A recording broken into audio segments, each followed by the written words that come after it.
Wanita ini sangat sial. Dia sedang dijatuhi hukuman mati yang paling kejam. Semua laki-laki di desa melemparinya batu. Sebongkah demi sebongkah melemparinya, hingga menjadi babak belur. Di dalam ini termasuk ayah kandungnya, suaminya dan anak kandungnya. Yang paling tidak bisa diterima adalah, ini adalah suatu kisah nyata. Seorang wanita bernama Soraya yang dituduh selingkuh oleh suaminya. Hal buruk, jahat dan keji ini akan hilang dengan kematian Soraya. Soraya memiliki seorang bibi yang mempercayainya. Di hari kedua kematiannya, bibinya mengangkat mayat Soraya yang ngapung di tepi sungai. Saat itu bagian tubuh Soraya sudah dimakan oleh anjing liar, dan hanya tersisa beberapa bagian saja dan menguburnya ke dalam tanah. Di suatu perjalanan, seorang pria mobilnya rusak, lalu ditarik ke dalam desa untuk perbaiki. Bibi yang pulang kebetulan bertemu dengannya. Di dalam tas pria itu ada sebuah alat rekaman. Bibi kira-kira menebak, pria ini sepertinya seorang reporter. Dia ingin memberitahu seluruh dunia apa yang terjadi dengan Soraya. Karena dia sudah menepati Soraya, kepala desa dengan cepat membawa pergi sang bibi, dan memberitahu reporter kalau si bibi itu punya masalah mental. Tapi diam-diam bibi mengundang reporter ke rumahnya, dan membuka alat rekamannya, lalu menceritakan semua yang terjadi dengan Soraya. Soraya selalu mendapatkan kekerasan oleh suaminya si Ali. Ali adalah polisi di desa. Di sini mereka itu dijodohkan. Ali mempunyai pikiran untuk menikahi seorang lagi. Tapi dia tidak mempunyai uang. Kebetulan di penjara ada seorang penjahat. Penjahat itu mempunyai anak perempuan. Hanya dengan membebaskan penjahat, dia bisa menikah tanpa mengeluarkan uang. Tapi juga karena masih tidak mempunyai uang, dia tidak bisa menghidupi dua istri. Dia pun mencari tetua di desa untuk melakukan perceraian dengan Soraya. 2 anak laki-laki bersama Ali, dan 2 anak perempuan bersama Soraya. Tapi seorang perempuan bagaimana bisa membesarkan anaknya sendiri? Soraya tidak setuju. Di malam hari Ali pulang ke rumah. Soraya mendapatkan perlakuan kasar lagi. Dan anaknya melihat ibunya dipukul. Sama sekali tidak melakukan apa-apa. Mendapatkan pengaruh besar dari Ali. Anaknya memperlakukan ibunya seperti seorang pembantu gratis.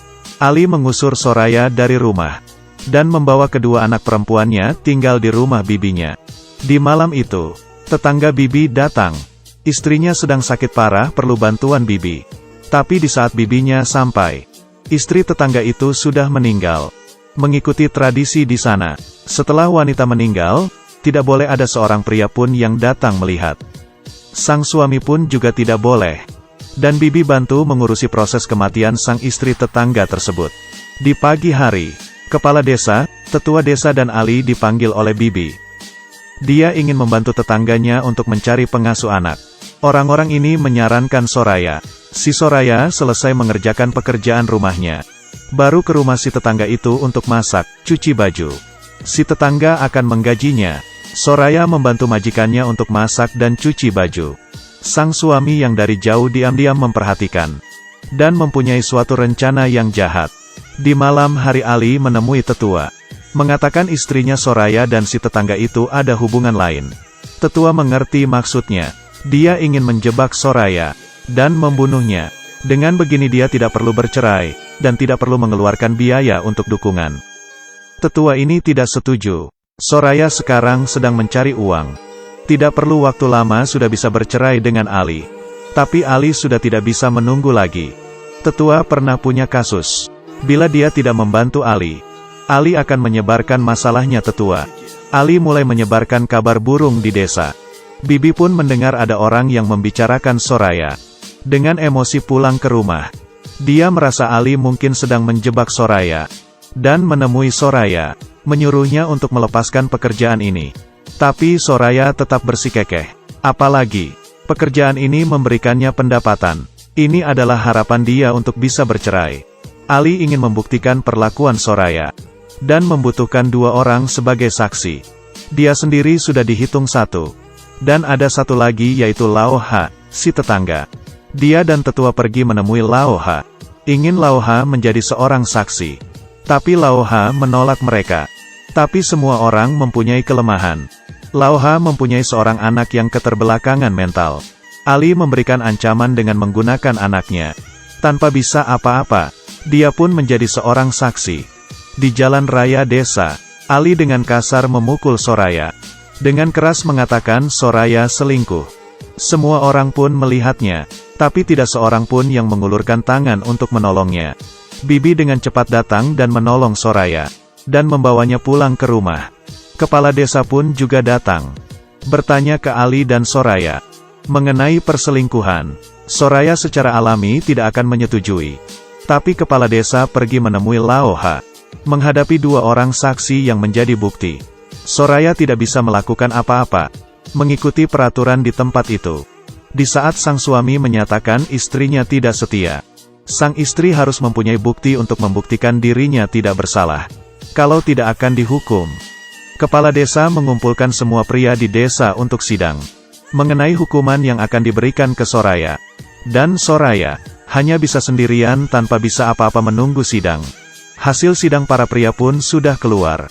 Dan ayah Soraya mengumumkan, Mahkumesh kardam.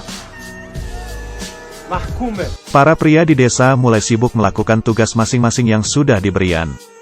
Ada orang yang mencari tempat untuk digali. Ada orang yang menjaga Soraya. Ada orang yang mulai mengumpulkan batu. Bibi membiarkan Soraya untuk kabur. Tapi sudah terlambat. Tujuan Ali sudah mau tercapai. Di dalam rumah, Soraya memberikan anaknya gelang. Dan mempercayakan mereka ke Bibi. Memberitahu Bibi setelah mereka besar nanti. Harus mengatakan yang sebenarnya kepada mereka. Kedua anak laki-lakinya memasuki rumah. Soraya memberitahu anak laki-laki kecil bahwa dirinya tidak bersalah, tapi anak laki-lakinya yang besar memisahkan mereka. Di mata anak sulung penuh kebencian. Setelah mandi dan berdandan, Soraya dibawa keluar dari rumah dan menuju tempat hukuman. Semua pria sedang menggosok. Kepala desa sudah mengumumkan hukuman yang akan diberikan ke Soraya. Tetua mengatakan Soraya sudah mengotori desa. Tiap pria memegang sebuah batu yang akan dilemparkan ke Soraya. Untuk mendapatkan kembali kehormatan desa, Soraya membuka jubah hitamnya, dan dalamnya ia memakai baju pengantin putih. Dia diperbolehkan untuk memberikan kata-kata terakhir. Soraya melihat ayah kandungnya, suami, anak dan tetangga, dan mulai menanyai mereka, tapi belum juga menyelesaikan perkataannya. Sudah dipotong oleh sebuah kalimat. Selanjutnya dia dimasukkan ke dalam lubang yang sudah mereka gali. Bagian bawah tubuh di dalam tanah, lalu kedua tangannya diikat. Dia sudah menjadi sasaran. Semua orang berteriak. Di dalam ruangan, tetangga perempuan membuka suara radio hingga paling besar. Lalu menutupi telinga kedua anaknya Soraya. Dan di luar rumah, hukuman dimulai. Yang pertama melakukan adalah ayahnya. دختر من نیست دیگه. من پدرش نیستم منبر. Yang kedua adalah suaminya. Yang ketiga adalah kedua anak laki-lakinya. Yang terakhir adalah semua pria di desa. Sebongkah demi sebongkah batu terlempar ke arahnya, melempari seorang wanita yang tidak bersalah. Orang-orang yang melihat di sebelah pun tidak tahan hingga muntah. Dan para laki-laki berteriak dengan senang. Hingga Soraya tidak bernafas lagi. Mayat Soraya dibawa pergi. Tapi tidak mempunyai kualifikasi untuk membeli tanah. Dia dibuang ke alam liar dan dimakan oleh anjing liar. Semua yang diceritakan oleh Bibi sudah direkam. Tapi reporter ingin membawa cerita ini pergi dari desa. Adalah hal yang mustahil.